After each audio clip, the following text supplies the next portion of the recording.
Alrighty, so I'm really excited about this. I did work really hard.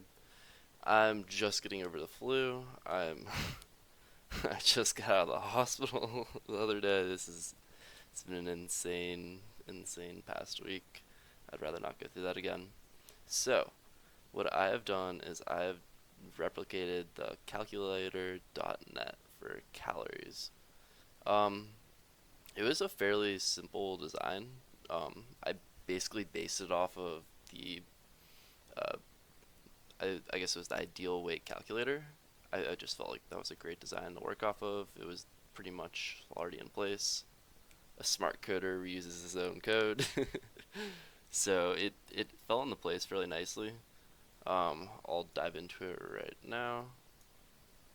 The big things I ended up doing that would keep the same relative to this, I'll pull this up right next to it, is I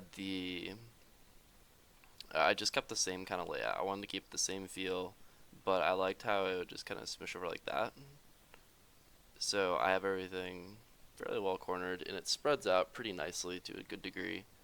Um, the text information comes in here. All in all, it does a fairly decent job. So what I'd like to do is it doesn't actually run on my computer. Well, it builds, and I could build it very quick.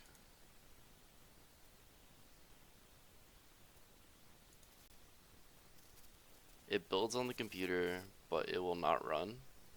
But it runs on the Android device, and I can show that in a separate video, which I will do right after this. But I'd like to run through the code because I'm fairly proud of the code I wrote for this. Let's see. Okay, so what did I end up doing is there's quite a bit of input variables right here. All the different ones, all the different text boxes, they come in right here. Uh, so what it's going to be doing right away, it's checks for gender, and then just depending on which one's checked in the checkbox, it's going to determine a separate algorithm for it. All the input variables that are entered into the text boxes, they go right here, and with all of them, they need, since they come in as a string, technically, you need to parse them into an integer.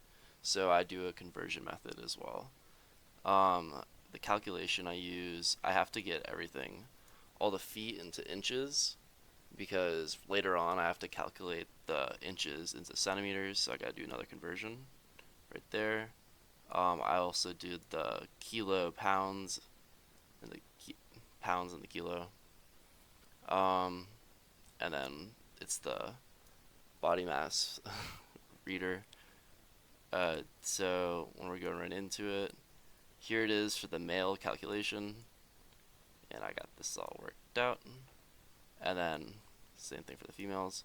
And then the one thing I couldn't really figure out with them is the actual the activity level. So I did it a little differently, and I added in the calorie differential. So if we go back over here, for calories burned, that's just the activity level I used. And I thought that was actually kind of a nice touch. You can customize a little bit more, just you can go any range with that. But I wasn't really sure how they did their calculation for this right here because it didn't give any actual variables or whatnot. And I just thought that was a little unusual. But all in all, it works out fairly well. And my big contribution right there would be the calories too. At the very end, that's what I'm subtracting, and any extra calories or however much exercise the person has gotten within the day, that's where I subtract it right there, and that's exactly what they're doing as well right here. It's just done a little differently. I wish I knew their formula for that, but